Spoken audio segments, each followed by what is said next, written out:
دریا میں اترتے ہی پانی میں ڈبکی لگا دی، جس سے سارا نمک پانی میں بہہ گیا۔ اس سے یہ ثابت ہوا کہ گدھا سیاست کی باریکیوں سے خوب واقف تھا، لیکن اسے شاید یہ پتہ نہیں تھا کہ جس کے ساتھ وہ سیاست کھیل چکا ہے وہ بھی ایک بنجھا ہوا سیاستدان ہے۔ اور پھر اگلے دن اس آدمی نے گدھے پر نمک کی جگہ روئی لاد دی۔ آج کل تو مختلف لطائف میں گدھوں کو سیاستدانوں کے ساتھ نتھی کیا جاتا ہے۔ ایک آدمی کو، ایک وزیر کو گدھا کہنے کے جرم میں عدالت میں پیش کیا گیا۔ عدالت نے اسے 1000 روپے جرمانہ کیا اور تنبیہ کے ساتھ چھوڑا کہ آئندہ وہ کسی وزیر کو گدھا نہیں کہے گا۔ آدمی نے جج سے پوچھا، جناب کیا میں کسی گدھے کو وزیر کہہ سکتا ہوں؟ جج بولا، کیوں نہیں، اس پر بھلا کیا اعتراض ہو سکتا ہے؟ وہ آدمی عدالت سے باہر نکلتے ہی وزیر سے بولا، اچھا وزیر صاحب اب میں چلتا ہوں۔ گدھے سے فیض حاصل کرنے والی بات شاید آپ کے لیے انہونی ہو۔ ایک مرید جب کئی سال تک اپنے پیر کی خدمت کر کے جانے کی اجازت چاہنے لگا تو پیر صاحب نے اسے اس خدمت کے صلے میں ایک گدھا عنایت فرمایا۔ مرید نے جب گدھے کی حالت دیکھی تو پیر صاحب کو منہ سے دعائیں جبکہ دل میں بد دعائیں دیتا رہا۔ خیر مرتا کیا نہ کرتا، پیر صاحب کا تحفہ جو تھا، اس لیے انکار بھی ممکن نہ تھا۔ گدھے کو پکڑا اور لے چلا۔ ابھی وہ صرف قریب کے گاؤں ہی پہنچا تھا کہ گدھا چل بسا۔ اس نے گدھا وہیں دفنایا اور تھک ہار کر اس کی قبر کے پاس بیٹھ گیا۔ اتنے میں اس گاؤں کے ایک شخص کا وہاں سے گزر ہوا۔ اس نے جب دیکھا کہ ایک قبر پر ایک شخص بیٹھا ہے تو اس نے وہیں دعا مانگنا شروع کر دی اور جاتے ہی وہ اس شخص کو کچھ نذرانہ بھی دے گیا، جبکہ گاؤں میں یہ بات مشہور کر دی کہ اب ہمیں اپنی منتیں مرادیں مانگنے کے لیے دوسرے گاؤں نہیں جانا پڑے گا، بلکہ اللہ نے اسی گاؤں میں ایک ولی کو بھیج دیا ہے۔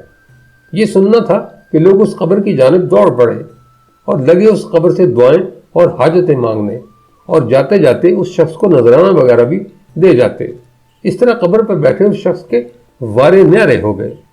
جیسے جیسے دن گزرتے گئے گدھے کی قبر پر بھی رش بڑھتا گیا اور پھر کچھ ہی عرصے میں وہ ایک باقاعدہ مزار کی شکل اختیار کر گیا۔ اس مرید کے پیر صاحب کا کاروبار کافی ٹھپ ہو گیا اور اس کی آمدنی پر بھی بہت فرق پڑا۔ اپنے مریدوں سے پوچھنے پر پتہ چلا کہ ساتھ والے گاؤں میں کوئی بڑے ہی پہنچے ہوئے پیر آئے ہیں اور لوگ اب حاجتیں اور مرادیں پانے اس کے پاس جاتے ہیں۔ پیر صاحب نے سوچا چلو چل کر دیکھتے ہیں کہ کون سا ایسا پیر آ گیا ہے کہ جس کی وجہ سے ان کا اپنا کاروبار ٹھپ ہوتا جا رہا ہے۔ وہ کچھ ساتھیوں کو لے کر جب اس مزار پر پہنچے تو دیکھا کہ وہاں ان کا اپنا مرید ہی کاروبار چمکائے بیٹھا ہے۔ مرید اپنے پیر کو دیکھ کر بات سمجھ گیا، انہیں اندر کمرے میں لے گیا اور پہلے معافی مانگی، پھر پوری کہانی سنا دی۔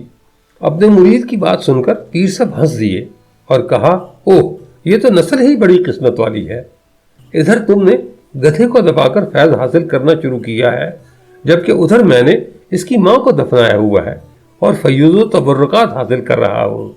میں یہاں آپ سوچ رہے ہوں گے ان پہاڑیوں کے دامن میں یہ میرے ارد گرد جو ہے وہ بہت ساری جھاڑیاں ہیں اور یہ بہت کچھ اگا ہوا ہے۔ یہ سامنے جو ہے وہ کوہ سربن اور پنچکور کی پہاڑی ہے، یہ ادھر میرے پیچھے جو ہے وہ موٹر وے ہے، ہزارہ موٹر وے، اور یہ قبرستان ہے۔ لیکن اس قبرستان کا اس کھوتے سے کوئی تعلق نہیں ہے جس کی وجہ سے اس مقام کو کھوتا قبر کہا جاتا ہے۔ اچھا یہ کھوتا مطلب کسی زمانے میں اس کی قبر تھی یہاں، اور میں کم از کم کوئی 1-1.5 گھنٹے کی جد و جہد کے بعد اس مقام پر پہنچا ہوں جس کے بارے میں یہ کہا جاتا ہے کہ کبھی یہاں کھوتے کی قبر تھی، اس کھوتے کی قبر جو اپنے مالک کا بہت وفادار تھا۔ اس کھوتے کے حوالے سے مختلف کہانیاں سنائی جاتی ہیں۔ مثلا کہتے ہیں کہ 1901 میں مطلب غالباً کوئی یہ پہاڑی تھی جو سامنے نظر آ رہی ہے، اس پہاڑی کی چوٹی پر ایک فضل دین نام کا ایک شخص رہتا تھا اور اس کے پاس ایک گدھا تھا۔ وہ فضل دین کے کام تو کرتا ہی کرتا تھا، لیکن اس کے ساتھ ساتھ وہ گاؤں والوں کے کام بھی کرتا تھا۔ وہ کیسے کہ جو گاؤں کے جو مرد حضرات تھے وہ کھیتوں میں کام کیا کرتے تھے، عورتیں گھروں میں رہا کرتی تھیں، اور وہ کھانا وغیرہ پکا کے اس گدھے کے حوالے میں تو اس کو گدھے پر لاد دیا کرتی تھی، اور وہ گدھا وہ کھانا کھیتوں میں ان کے مردوں کو پہنچا دیا کرتا تھا جو کاشتکاری کیا کرتے تھے۔ اسی طرح وہ برتن واپس بھی لے آتا تھا کیونکہ اسے راستہ بتا دیا گیا تھا، اور وہ راستہ گدھے کی میں نے جیسے کہ بتایا کہ خصوصیت ہے کہ گدھا راستہ نہیں بھولتا۔ کھیتوں میں سے کوئی اناج وغیرہ اگر ہوتا تھا تو وہ اناج اس پر لاد دیا جاتا تھا، اور وہ اتنا ذہین گدھا تھا کہ جس کے گھر کا اناج ہوتا تھا اسی جو ہے وہ گھر میں پہنچاتا تھا۔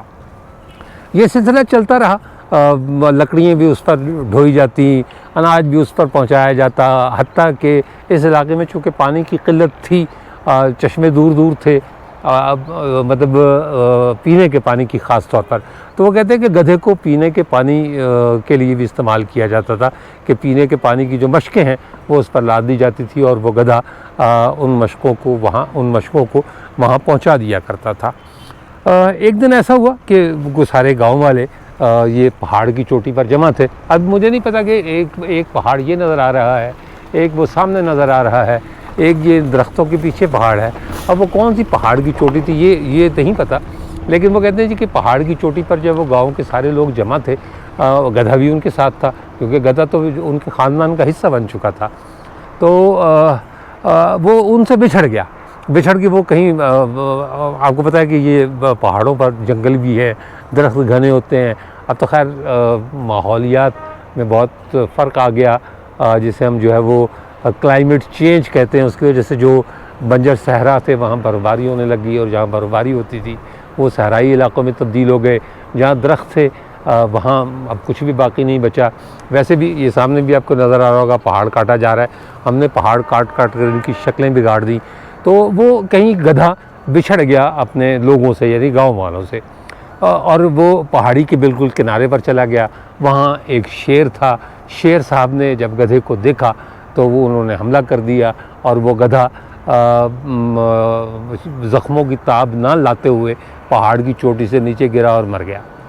یہ 1906 کا واقعہ بتایا جاتا ہے، یعنی 1901 میں وہ گدھا فضل الدین کے پاس آیا، اور 1906 میں اس گدھے نے جام شہادت نوش فرمایا، اسے باقاعدہ دفن کیا گیا، اس کی آخری رسومات ادا کی گئیں، اور اس علاقے کا نام اس کے نام پر کھوتا قبر رکھ دیا گیا۔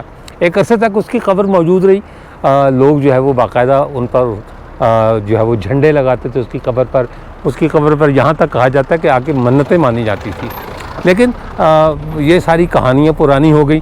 میرے ساتھ ملک فہد صاحب ہیں، اور ہم دونوں کھوتا قبر تلاش کرتے پھر رہے ہیں پچھلے 1.5 گھنٹے سے، کوئی ہمیں کہیں بھیج دیتا ہے، کوئی ہمیں کہیں بھیج دیتا ہے، لیکن بالآخر جو ہے وہ بلاگ کے درمیان میں ایک صاحب نے مجھے آ کر بتایا کہ جی کھوتا قبر کہاں ہے۔ تو فہد صاحب کا بہت شکریہ کہ انہوں نے جو ہے وہ زندہ کھوتا تو مجھے کوئی تلاش کر کے نہیں دیا، لیکن مرے ہوئے کھوتے کی یا شہید کھوتے کی قبر تک مجھے پہنچانے میں اہم کردار ادا کیا۔ سرکار بہت شکریہ آپ کا۔ ولاگ کے دوران ایک بزرگ جو یہاں کے رہائشی ہیں وہ یہاں سے گزرے میرے پاس سے، اور میرا خیال ہے کہ شاید آدھے علاقے کو پتہ چل گیا ہوگا کہ ہم اس کھوتے کی قبر کو تلاش کرتے پھر رہے ہیں جس کھوتے کے نام پر اس علاقے کا نام رکھا گیا ہے۔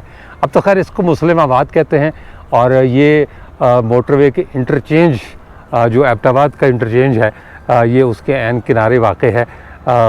انہوں نے مجھے بتایا کہ جی یہ جو پتھر ہیں یہ کھوتے کی قبر ہے، لیکن اس میں تو ساتھ انہوں نے مجھے یہ بھی کہا کہ کچھ عرصہ پہلے جو ہے وہ کوئی ایک بکسہ نکال لیا گیا ہے، اور یہ بھی انہوں نے بتایا ہے کہ یہاں پر جھنڈے وغیرہ بھی لگائے جاتے تھے، اور جو ہے وہ اس کی باقاعدہ منتیں وغیرہ ماننے بھی لوگ آیا کرتے تھے۔ تو جناب بالآخر ہم نے کھوتے کی قبر تلاش کر لی۔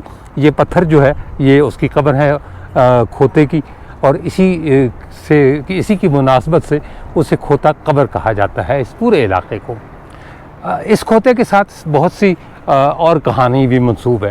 مثلا ایک کہانی یہ ہے کہ اس کھوتے صاحب نے ایک بم کو دولتی مار دی تھی، اور بم پھٹ گیا، اور جو کھوتا ہے انہوں نے وہیں موقع پر ہی جام شہادت نوش فرما لیا۔ دوسری کہانی یہ ہے کہ سید احمد شہید اور سید اسماعیل شہید جب سکھوں کے خلاف جہاد کر رہے تھے تو مجاہدین کو اسلحے کی فراہمی اس میں دشواری پیش آ رہی تھی۔ ایبٹ آباد میں انہوں نے اپنے خیمے لگائے تھے، اور یہ جو ساتھ کی پہاڑیاں میں نے آپ کو دکھائی ہیں ان پہاڑیوں پر جو ہے وہ سکھوں کے مورچے تھے، تو جب کوئی مجاہد نکلتا تھا تو وہ اس پر گولیاں برساتے تھے۔ اور مجاہدین کے پاس کوئی ذریعہ نہیں تھا خوراک وغیرہ پہنچانے کا یا اسلحہ پہنچانے کا، تو یہ گدھا جو ہے یہ اگلے مورچے پر اسلحہ پہنچایا کرتا تھا۔ ایک دن جو ہے سکھ بڑے حیران تھے کہ یہ مجاہدین جو ہے وہ یہ ہماری گنوں کی زد میں ہیں، ہماری توپوں کی زد میں ہیں، ہماری بندوقوں کی زد میں ہیں، تو یہ ان کو اسلحہ کون پہنچا رہا ہے؟ تو پتہ یہ چلا کہ گدھے کو سدھایا گیا ہے اس کام کے لیے، اور وہ اپنی پشت پر اسلحہ لاتا ہے، یعنی گولہ بارود جو ہے وہ لاتا ہے اور ان تک پہنچا دیتا ہے۔ سکھوں نے اسے گولی مار دی اس گدھے کو، تاکہ نہ رہے بانس نہ بجے بانسری۔ اور جب مجاہدین کو یہ پتہ چلا کہ انہوں نے جو ہے اس گدھے کو گولی مار دی ہے، تو انہوں نے باقاعدہ پورے اعزاز کے ساتھ اس گدھے کو یہاں دفن کیا۔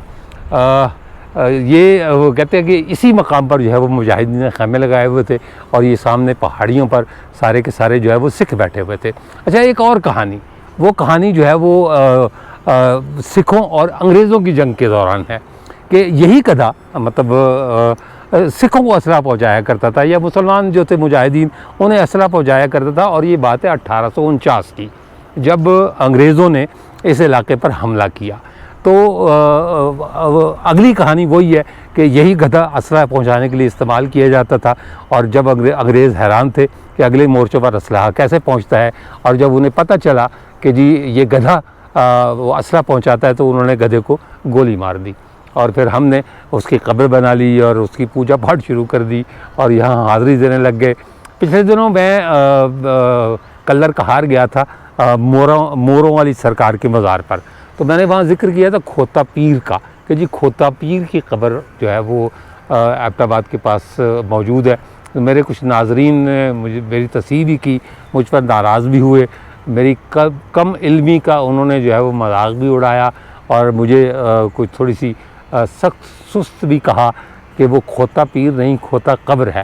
تو میں نے ان سے وعدہ کیا تھا کہ میں کھوتا قبر کا ولاگ کروں گا اور انشاءاللہ تعالیٰ آپ تک پہنچاؤں گا۔ ان تمام لوگوں سے معذرت جنہیں جو ہے وہ میرے کھوتا پیر کہنے سے تکلیف ہوئی، لہذا میں اس کی تصحیح بھی کر رہا ہوں، اور آج آپ کو اس کھوتے کی قبر پر بھی لے آیا ہوں، جس قبر پر جس کے حوالے سے میں نے وہاں کلر کہار میں اس کا ذکر کیا تھا، اور جس کی مناسبت سے یہ پورے کا پورا علاقہ کھوتا قبر کہلاتا ہے۔ ہمارے مرحوم اداکار تھے اداکار رنگیلا، انہوں نے ایک فلم بنائی تھی، ایک گدھا دعا مانگتا ہے کہ میں انسان بن جاؤں، اور اللہ تعالیٰ اس کی دعا قبول کر لیتا ہے اور وہ گدھے سے انسان بن جاتا ہے۔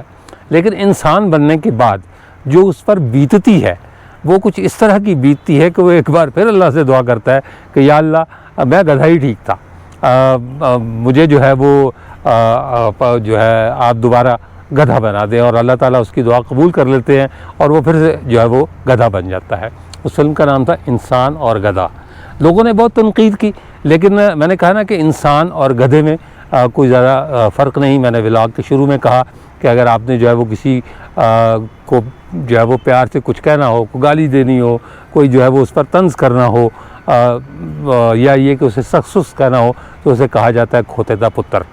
تو یہ گدھا ہماری زندگی میں بہت اہمیت کا حامل ہے۔ تازہ ترین صورتحال یہ بتاؤں آپ کو کہ ہمارے ہاں گدھوں کی قدر ہوتی ہے یا نہ ہوتی ہو۔ ہمارے برادر ملک چین جس نے جو ہے ہمارا سی پیک بنایا اور موٹر ویز بنائی، وہاں گدھے کی بہت زیادہ عزت افزائی کی جاتی ہے، اور پاکستان میں کسی اور چیز کی پیداوار میں اضافہ ہو یا نہ ہو، کسی اور چیز کی تعداد میں اضافہ ہو یا نہ ہو، لیکن پاکستان جو ہے وہ گدھے کی کھالیں خاص طور پر چائنا کو برآمد کرتا ہے، اور جو ہمارا ایک ادارہ شماریات ہے وہ ہر سال اعداد و شمار جاری کرتا ہے ہر چیز کے حوالے سے، فصلوں کے حوالے سے، جانوروں کے حوالے سے، اپنا مہنگائی کے حوالے سے۔